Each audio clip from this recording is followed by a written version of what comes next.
Welcome. I'm Dr. Liz, an entrepreneur, speaker, podcaster, mom, and wife.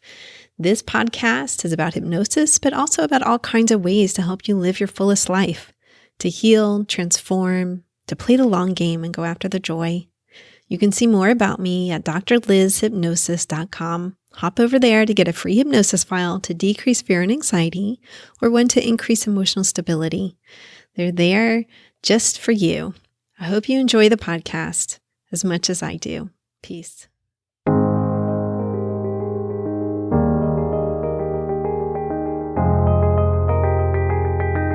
Hi everyone, Dr. Liz here. My guest today is Pamela Seelig. She began her yoga journey more than 25 years ago when an illness interrupted her Wall Street career. She began meditating and then eventually became certified as a yoga teacher and opened a yoga studio in her community, Lotus Mind and Body. Although she sold the yoga studio eventually, she still teaches meditation and wrote a book called The Threads of Yoga, Themes, Reflections, and Meditations to Weave into Your Practice, a guide for students and teachers inspired by the Yoga Sutras. This is a really beautiful book, and you'll hear me say that when I welcome Pamela to the podcast. It's easy to read. It has relatable examples. It has practices at the end of the chapters, which are optional. And I really loved it. I highly recommend it. So let's jump into the interview.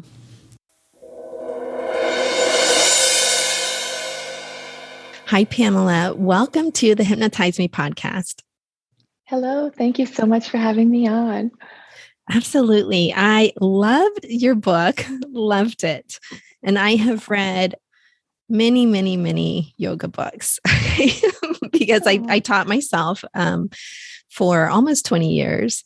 And then, so I still have like a whole bookshelf of yoga books, but I haven't read one, I think, for a while. But I was like, when you're reached out and said, I said, I would love to interview her and please send me a copy of the book because it makes the interview go a little bit easier. And I notated it and put some meditations that I want to do.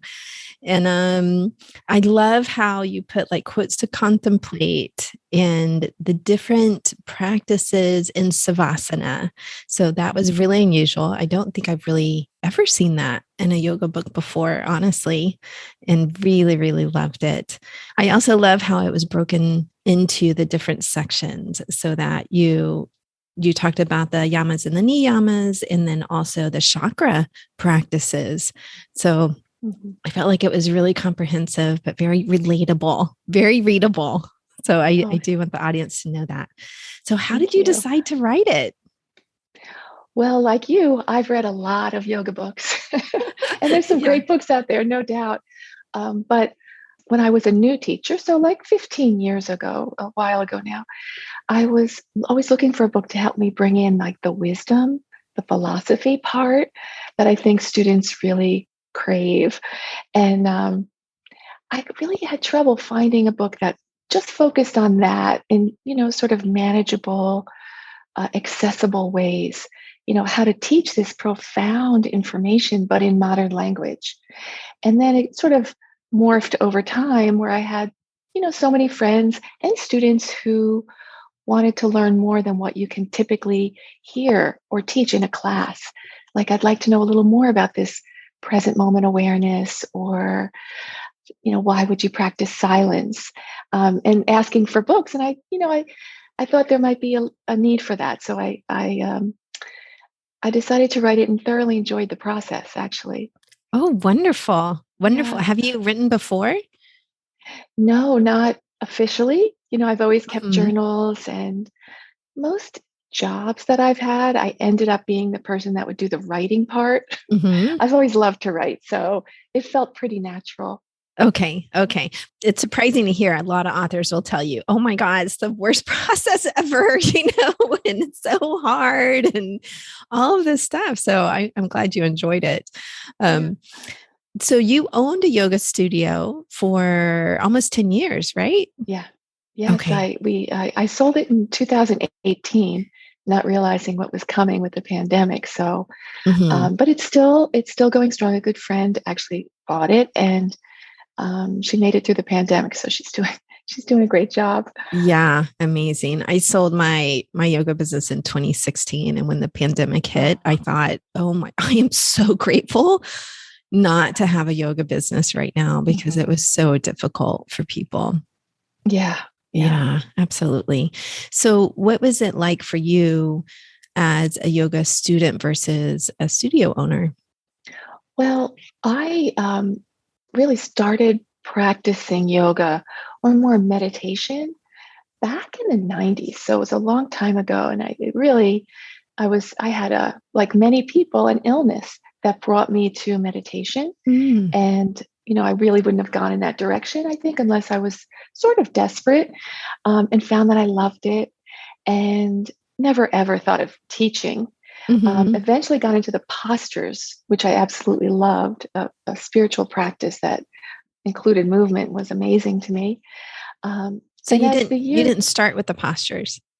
I did not, which is so Oh, unusual, I know, in our very. culture. Yeah. Yeah. I started with meditation, and Oh, okay. yeah, But from and like a yoga perspective, because there's all kinds of meditation, but although in the right, 90s, it really yeah, was, and I started in the 90s too. I think I took my first class in 1997, I think it was. Yeah. So meditation really was associated more with yoga. Yeah. right. And I didn't know that at the time. It was actually late 80s, and I had Bell's palsy, which is when Oh, half your face is paralyzed. All of a sudden, yes. it's not life threatening. Hmm. Most people recover, but my doctor said, there's nothing to do, no therapy. You just have to wait. He sort of was very kind and said, "Have you tried meditation?" And I Mm, had not, but I tried it, loved it, and didn't realize that was a central aspect of yoga. Not hmm, for a couple of years did I know that. I started to have some experiences that I didn't understand in meditation, and hmm. asking people. Like, I had a friend who was into energy healing. I asked her, and she said, "Study yoga and you'll see what's happening." Hmm. And I was like, "Yoga? That's strange." I thought that was bendy postures. But of course, when I read the texts, these sort of older texts I was reading then, I found that what I was experiencing was very normal in the yoga world. So that really spurred me on to learn more. And I became fascinated and a little annoyed that I didn't know any of this. Mm, It seemed like very practical, helpful information for true. living in the Mm, modern world. And yet I had never heard that there's these breathing practices, etc. mhm. So that's what really, made me turn kind of my life in this direction. And eventually, many Wow. years later, just want to share it and teach it and write about it. For sure. What were the unusual experiences? Well, for me, it started as, and I was meditating because I couldn't go to work or watch TV. This was pre internet. I Mhm. was meditating for hours. And Whoa, that's a long time. I didn't know that you did, like, now I teach meditation and tell Uh-huh. people 5 minutes to start, Totally right. I tell 10 people five minutes. minutes all the time. Yes, I Right. didn't know that. I would sit and do my thing, type A personality, really, Uh-huh. unbalanced at that time. But um, I started to see lights like behind my eyelids, almost like Hmm. a light show. And then I would open my eyes and I would see lights in the room. Oh. And I went to the eye doctor because I thought something could be wrong, and nothing was wrong.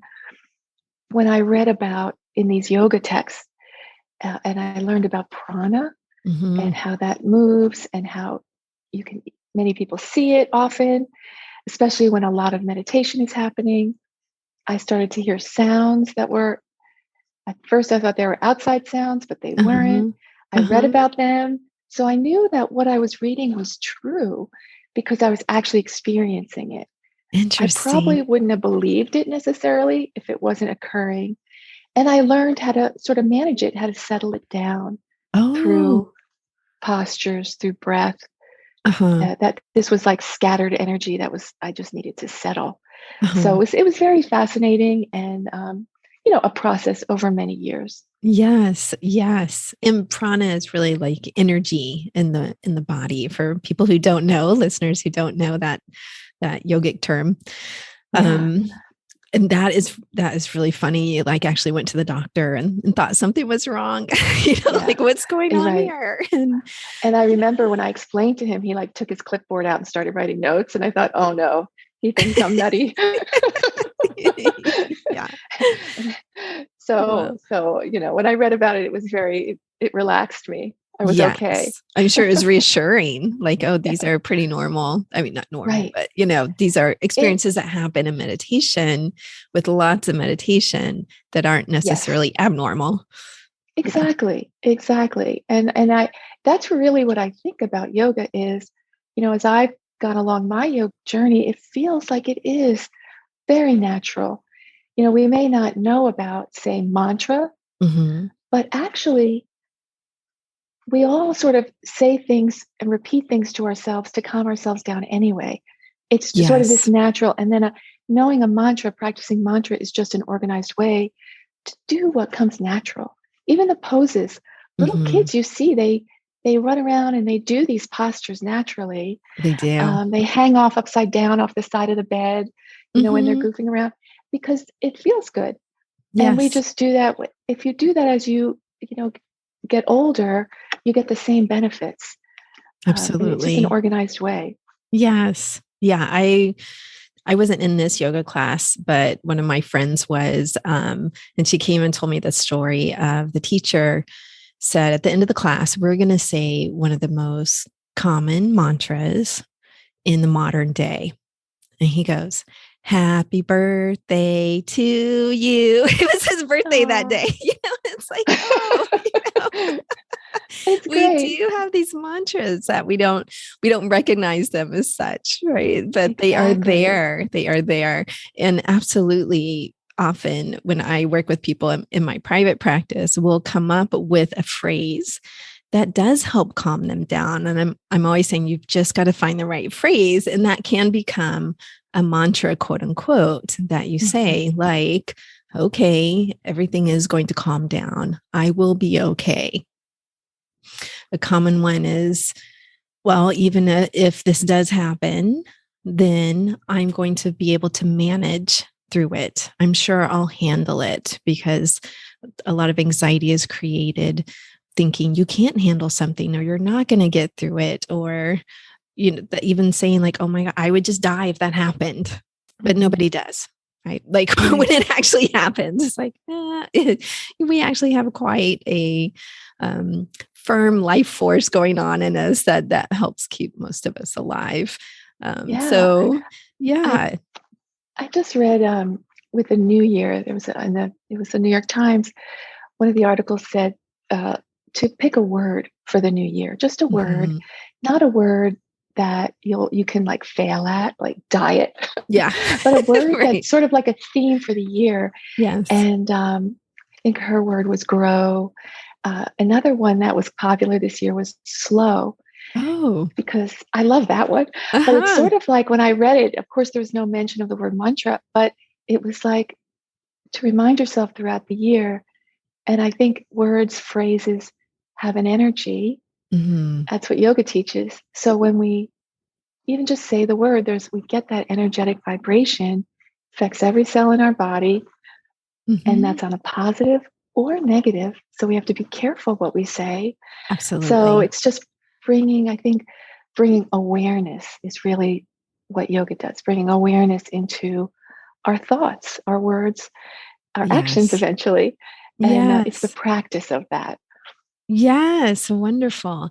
Yeah, I don't always jump on the word of the year thing. I Mhm. have heard of it, but this year I decided my word was trust. Oh, So, yeah, trust on a more spiritual level, trust on a yeah. more personal level, like yes, okay, I'm just going to trust that I'm doing the right actions for myself, for my loved ones, for my professional career. So, yeah, it is an energetic thing I think that vibrates in the body and it does become a mantra. Yeah. And it can change over time, different years, different feelings. Mm-hmm. So I think it's nice. Well, I really loved how you gave at the end of the chapters a possible mantra, as well as poses that could go along with it and meditations. Like it all seemed very cohesive for me to have that like at the end of a chapter saying, okay, I can flip to an end of a chapter and see an easy mantra. Because I know a lot of these from doing yoga, for teaching yoga for so long and for doing it. But sometimes you start to forget. You have your like standard mantra, and then you somehow, I don't know, forget about the other ones. Honestly, for me, I speak from my own personal experience. So they were really nice reminders as I read through the book of, oh, these are such lovely, lovely mantras here that I could turn to.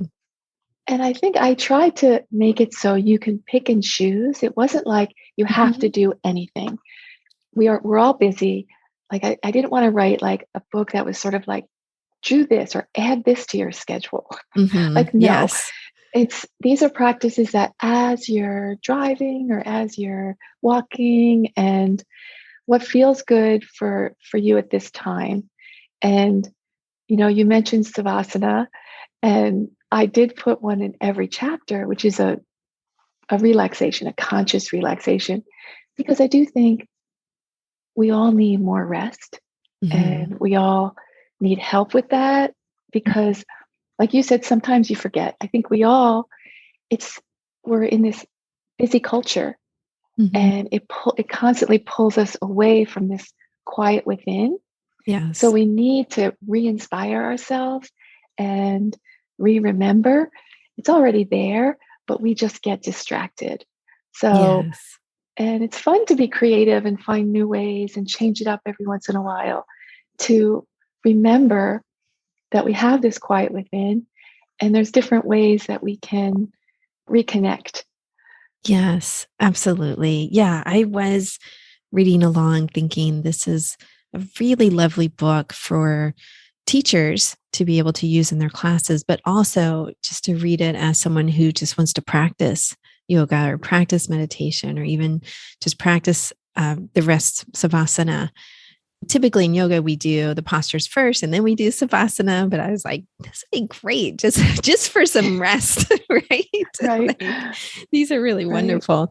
I thought your chapter on silence was very funny. Okay, like it was like torturous.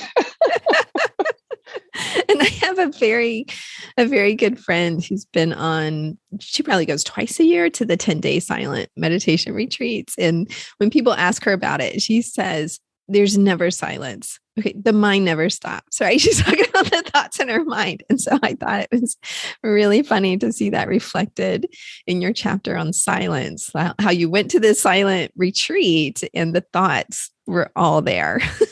And I just had one faux pas after another, like spilling a tray of food, drinking the fresh juice that was only for the people fasting. And I could never apologize because you weren't allowed to talk. Yes. So I was just like this person that I knew everyone thought was the person that was taking advantage, and I just couldn't handle it. I couldn't handle being seen as that. That was, I guess, my lesson for the retreat. So I have to come to terms with, yes, you are the person in the room that's making all the mistakes, that isn't a nice person or looks like not a nice person. And you're just going to have to be okay with that. Yes. Well, don't make people like you all the time. It's not that, not that important.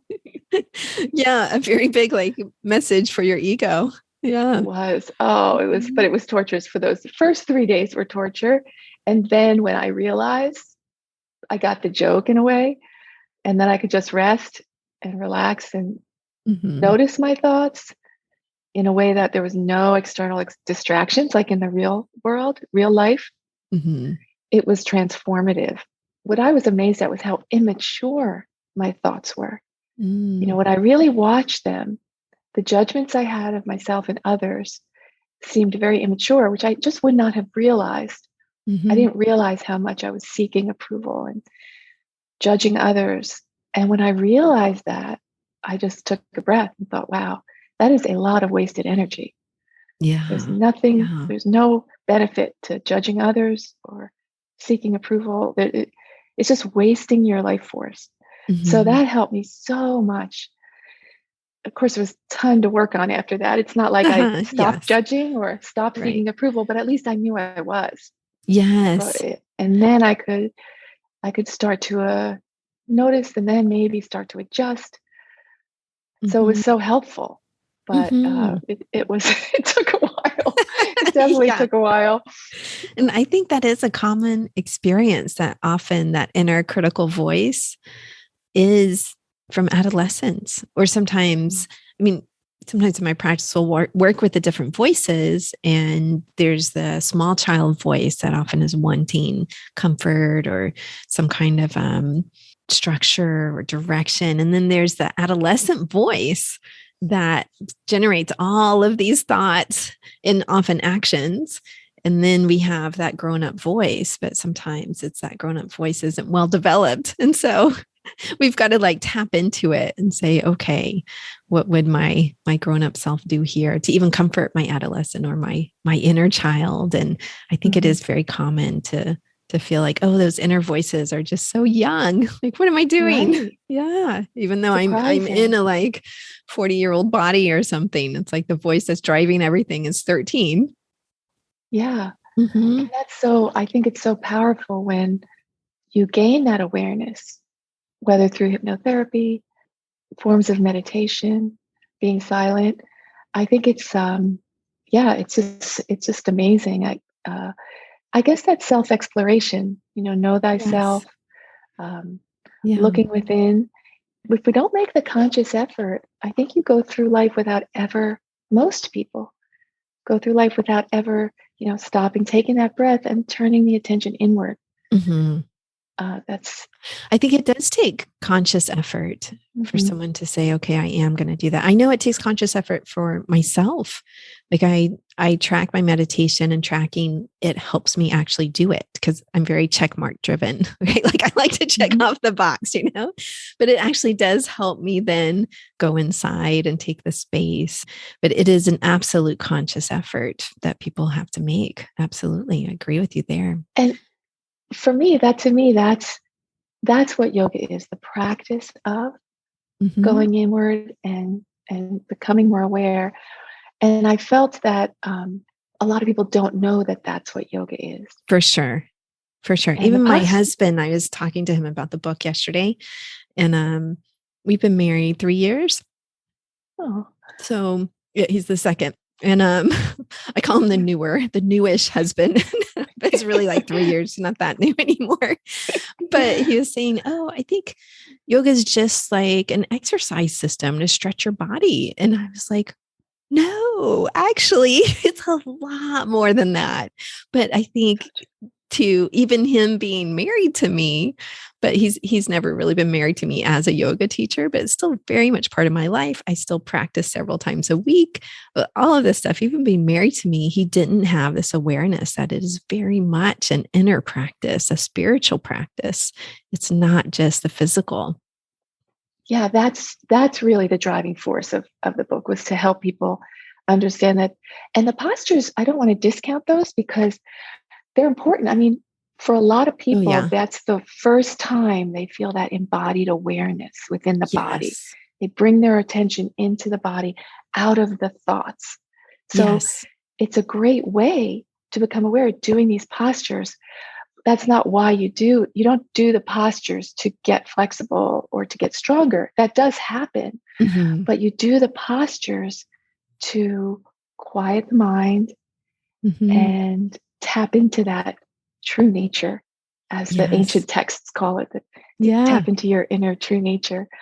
Yes. Yeah. To stop the chatter. I had a friend who recently started doing yoga like last year, and she said, the chatter goes the whole time. I can't do this. I can't do that. I'm doing this wrong. And I'm like, all right, just stick with it, because eventually it does become such a peaceful practice. I speaking from personal experience, but most yoga teachers feel this way. Is why we teach, right? Like if we didn't truly get to that type of feeling, we probably wouldn't stick with it. But I was like, stick with it, because the quietness does come eventually. It is to tap into that inner nature. Absolutely. And there was another, what is the other thing? Someone else had told me they don't go to yoga because they end up crying. And I was like, oh, like FYI, like I would say many of my major life decisions have been made in a yoga class with me crying, like the energy moving through the body. And I had the same teacher for many, many years. And she would just go right with it, right? It wasn't like, stop the class, Elizabeth's crying. It's like, no, like this is the process of yoga, tapping into that energy, letting it flow through you, letting the quietness come, and the clarity that came, like, oh, this is the decision I need to make. That was life-changing. I think crying can be a spiritual practice, a very powerful one, when the energy's moving, the emotions move. I love that, Pamela. I have a hard time crying. Like I am the reluctant crier. I love what you just said. Crying can be a spiritual practice in itself. I think it really can be. Sometimes it's awkward. Sometimes if I'm teaching, I'll get choked up, especially when I talk about some of the ancient texts, when I talk about the Yoga Sutras, because they're so powerful to me and they help me so much. So if I talk about them, sometimes I'll get like that verklempt feeling.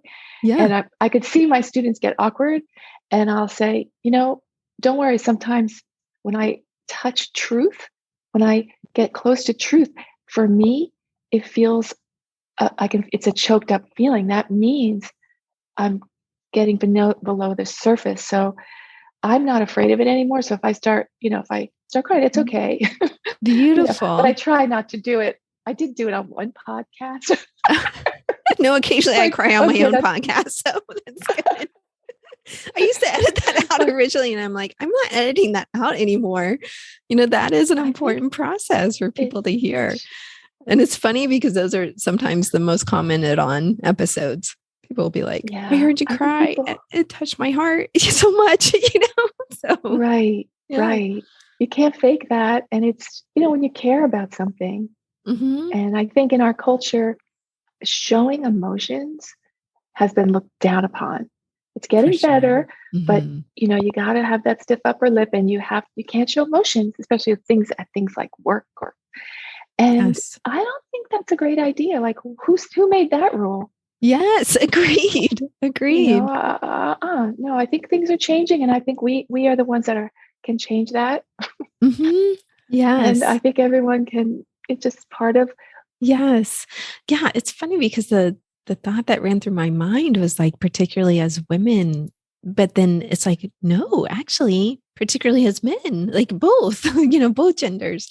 Let's throw non-binary in there too. I'm trying to be more inclusive in my language these days, but it's like, we are humans, and there has been such a shutdown of emotions, of feeling, and move towards logic and analysis and that type of thing versus an integration of those. And it's okay to show emotion sometimes and in public. Yeah.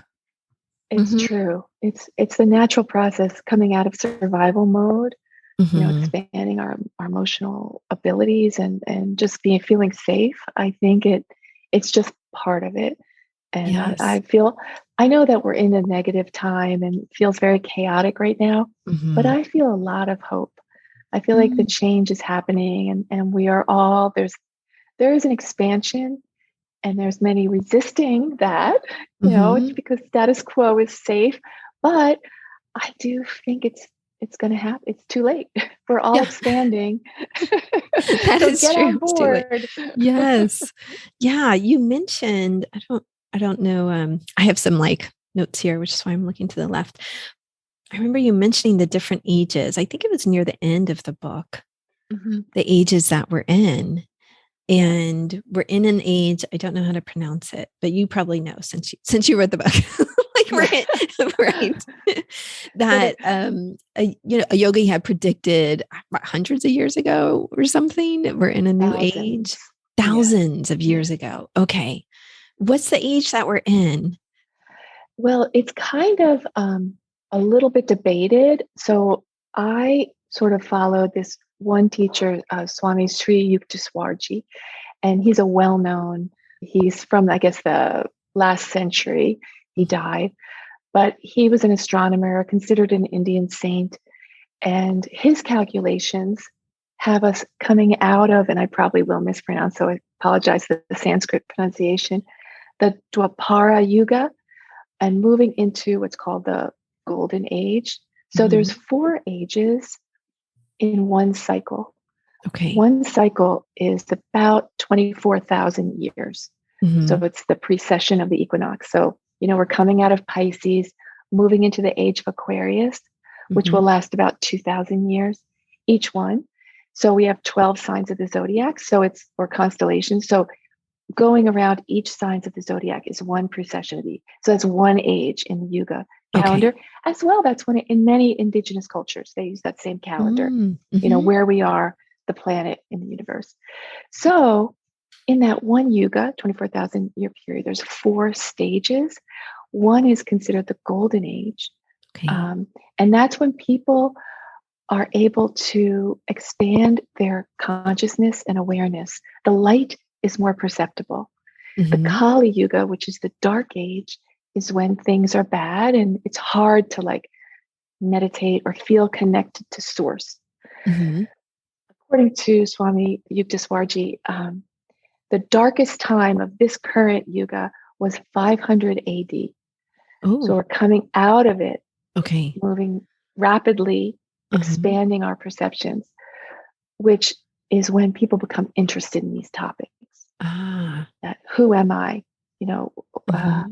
You sense that you're more. Our abilities, our extrasensory abilities become expanded too. And it's, according to the yoga calendar, it's happening, and it feels it. It feels it. There's more people interested in this subject matter. For sure. And so I feel a lot of hope, about that. It's tapping into that intuitive power. So it's, all right. So when this happens, let's say we're moving into this age and people are becoming more intuitive and aware, and extrasensory possibilities are in their awareness. Is the theory is that collectively that starts to make a shift?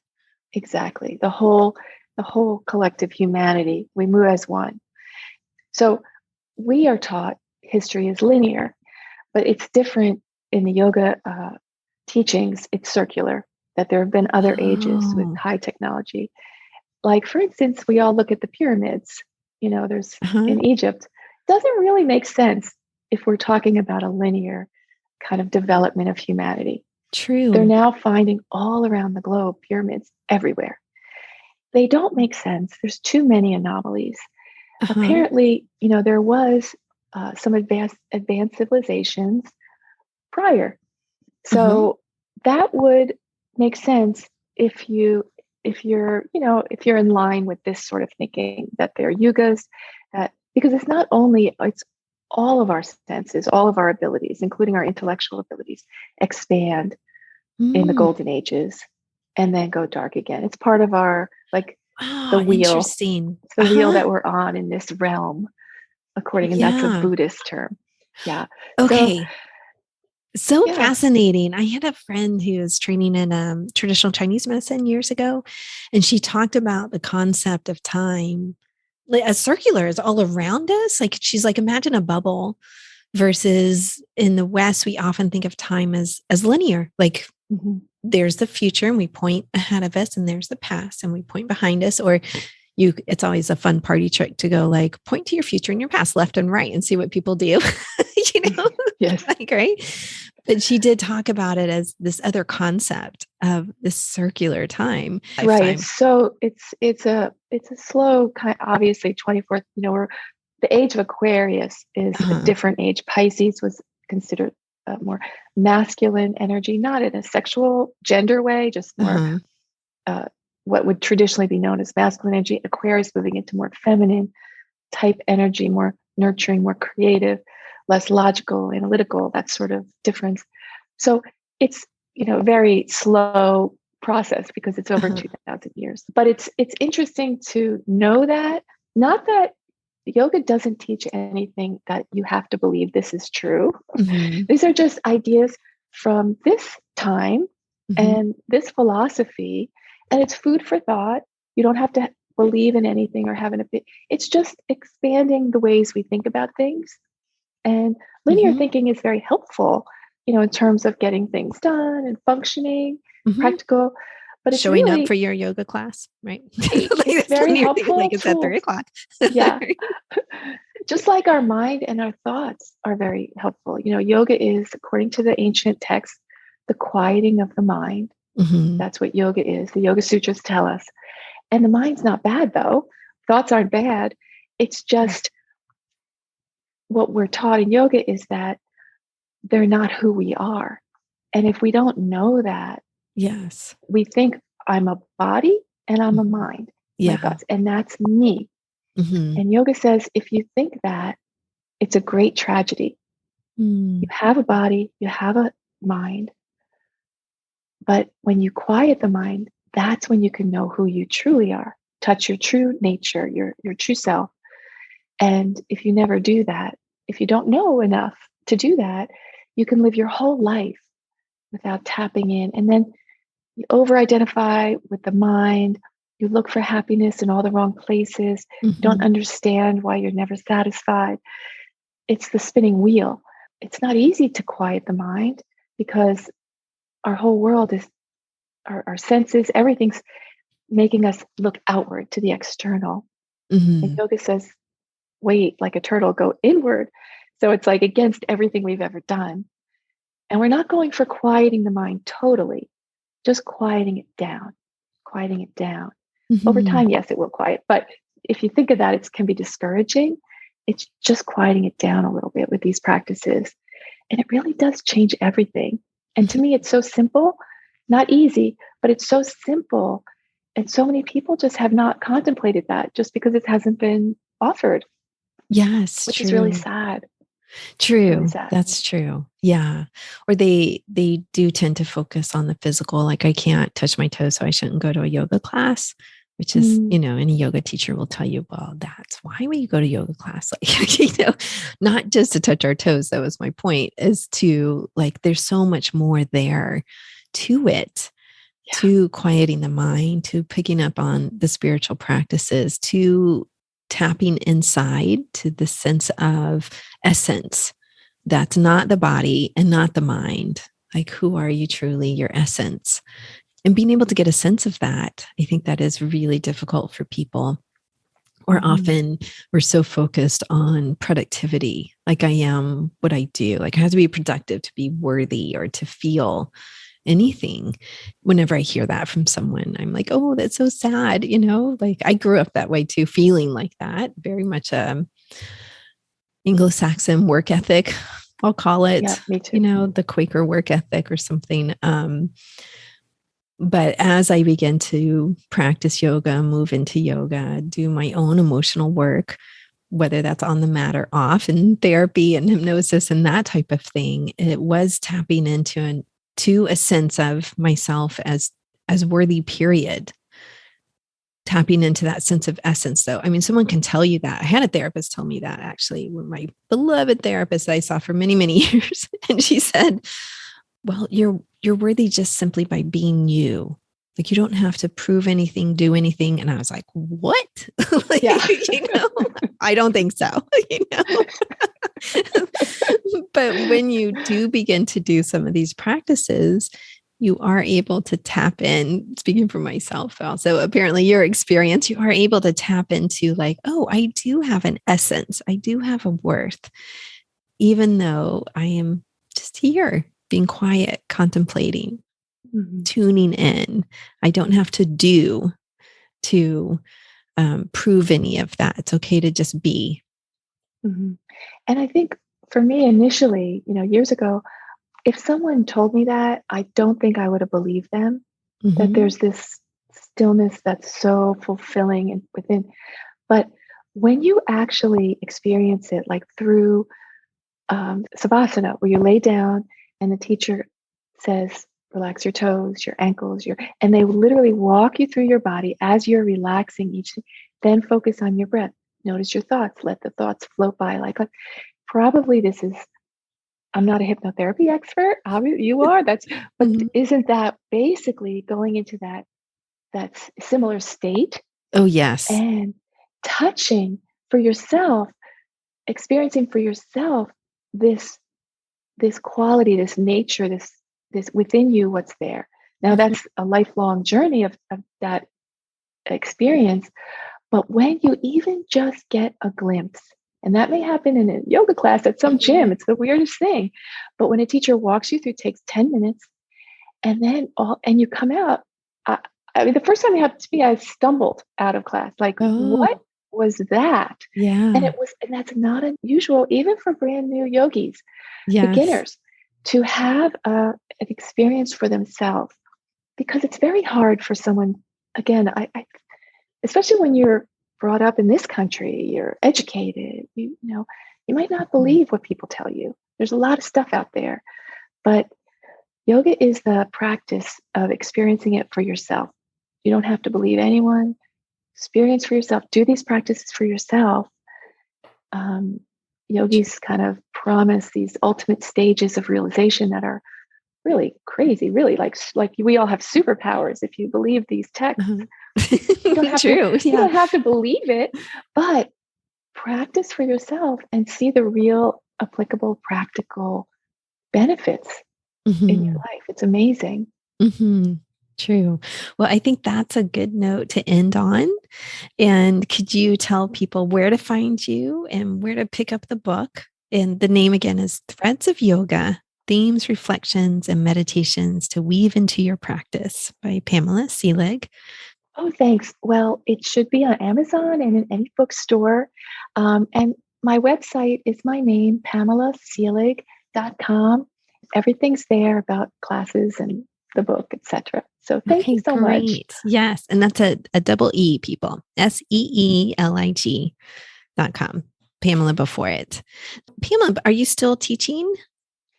Yes, with the pandemic, I've gone online Mhm. and just a meditation course. It's just a Okay. 3-week meditation course for beginners, just to get people started so they have a nice home practice. So that info is on the website. Wonderful. Wonderful. And her website will be in the show notes as well so that you can click over there easily and perhaps take a course from Pamela. So thank you again for being here. Well, thank you.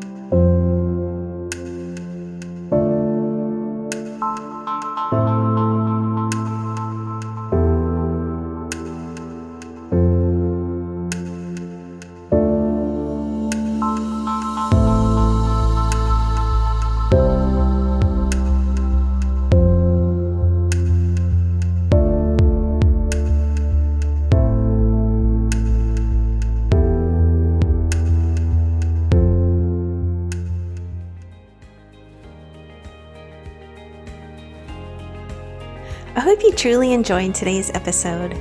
Remember that you can get free hypnosis downloads over at my website, drlizhypnosis.com, DRLIZ hypnosis.com. I work all over the world doing hypnosis. So if you're interested in working with me, please schedule a free consultation over at my website, and we'll see what your goals are and if I can be of service to you in helping you reach them. Finally, if you liked today's episode, please subscribe to the podcast or tell a friend. That way, more and more people learn about the power of hypnosis. All right, everyone, have a wonderful week. Peace. This podcast is not mental health treatment, nor should it replace mental health treatment. If you need therapy or hypnotherapy, please seek treatment from a trained professional.